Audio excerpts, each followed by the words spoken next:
My cousin Isaac is here, and he's a wiring genius. So he's helping me with the electrical side of things. So this is Isaac. Hello. Right now what he's working on is the van wiring harness comes through here, and it was tacked on the outside here, which is just like right in the way of everything. So he took it all out. It comes from the front here, and it goes all the way around through the door, or above the door, all the way to this side. So it's very long. So he pulled it all out, and now we're running it in the actual side frame here, wall I guess I should say. So then it's out of our way, and it's gonna be a whole lot easier to build around. I'll show you what I'm working on up here. I am working on, ta-da, solar panels.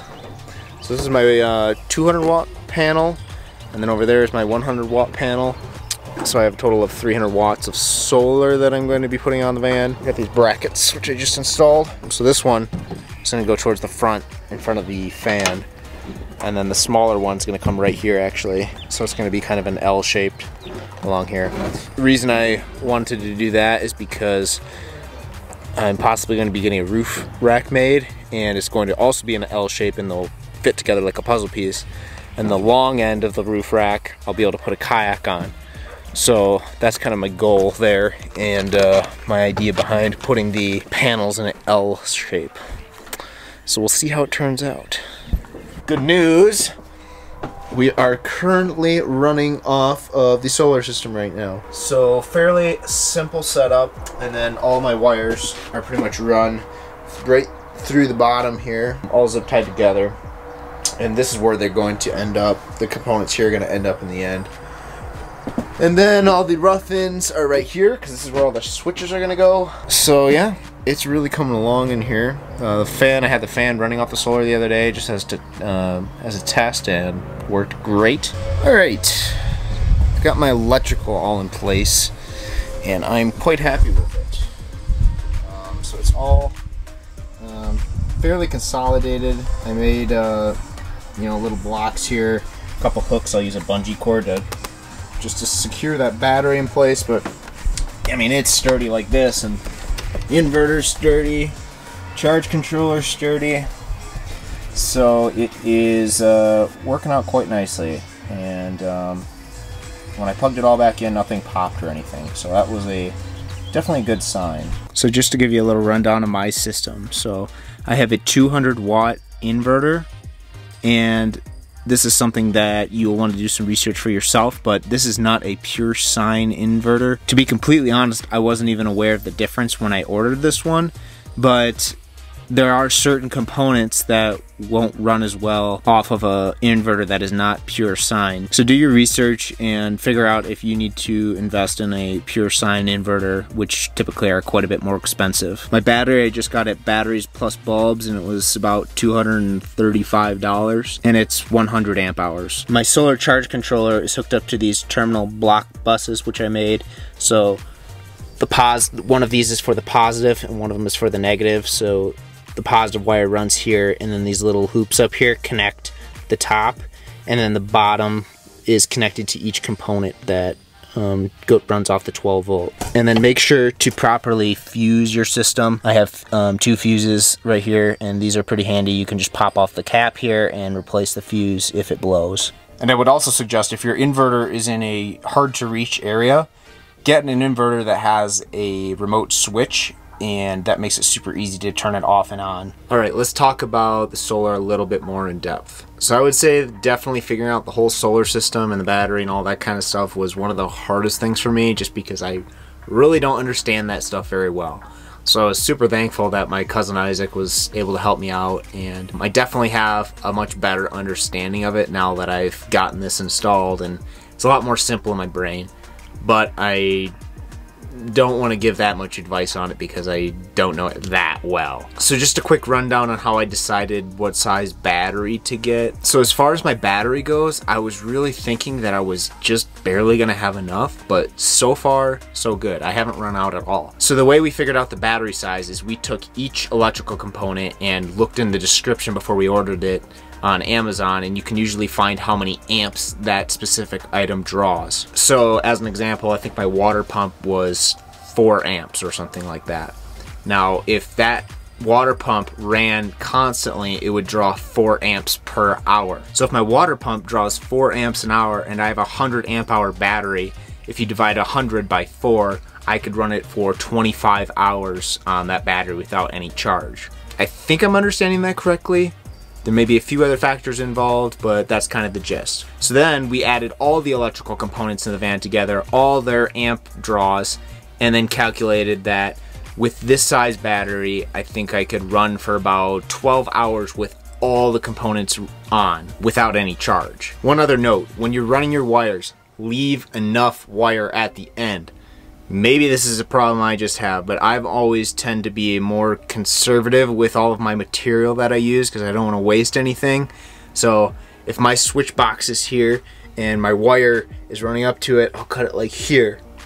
And then something moves and pushes the wire back and it moves again, and then the wire's too short. I have a horrible track record for that. So leave yourself like a good foot or 2 feet of wire at the end before your switch or your component that you're hooking up. You'll save yourself a lot of headaches. And check the description below. I added Amazon links for all the components that I ordered off of Amazon. One other thing I wanted to let you know that I have, but I'm not using it, is this little component right here. It's a battery combiner and isolator. So it allows your vehicle's battery to charge your accessory battery, and then when the car's turned off, it won't drain your car battery. So I was planning on installing this, but toward the end of my build, I was kind of running out of time, and I thought I'll just do it on the road. Won't be that hard to do. But I haven't had any issues with running out of battery yet, so I haven't installed it, and it's just been sitting in my glove compartment. But when I get into a state like Washington where it's cloudy a lot, or some other places, I definitely think I might need to put it in. And now for insulation. So I used 4 types of insulation for the van.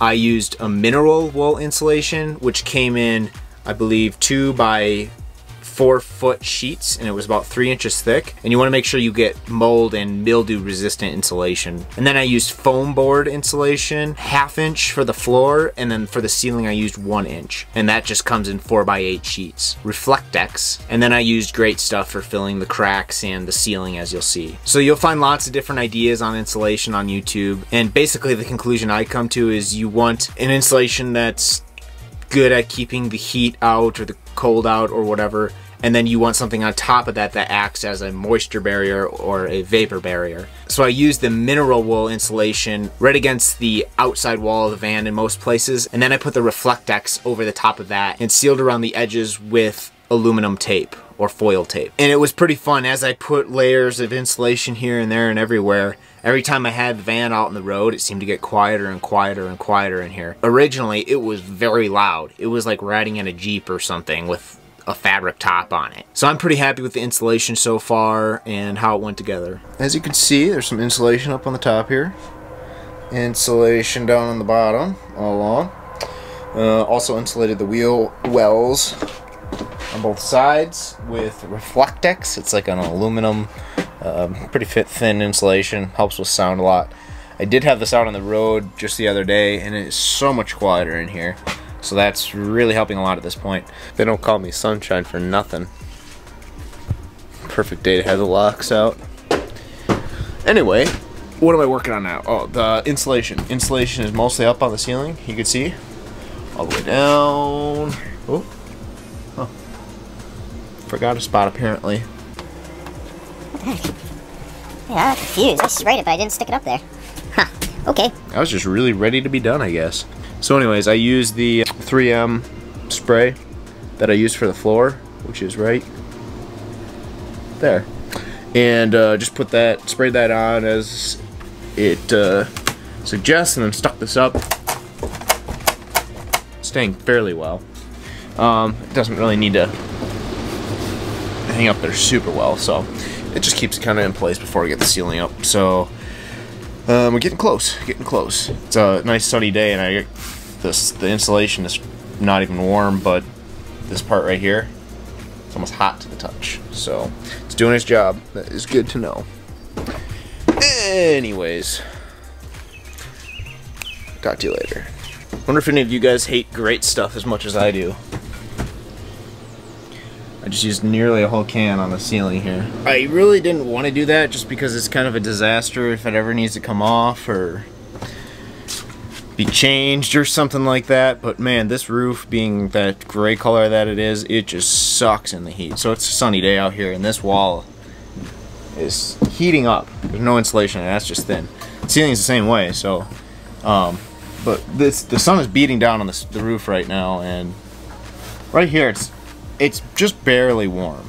So, but I noticed anywhere where there wasn't, where these cracks were, it was hot there. So, as much as I hate this great stuff, I thought I better do it. I think it's gonna help a lot in the ceiling, just because that's where the sun beats down all the time. So, went for it. So I ended up adding Reflectex on top of the mineral wool insulation, just to give it that extra layer, and I got it all taped around the sides so it's a nice vapor barrier, and I think it'll really hold the insulation in there well. So that's a hefty wall of insulation there, I'd say. I should keep the elements out. That's the hope anyway. Another nice day to be working.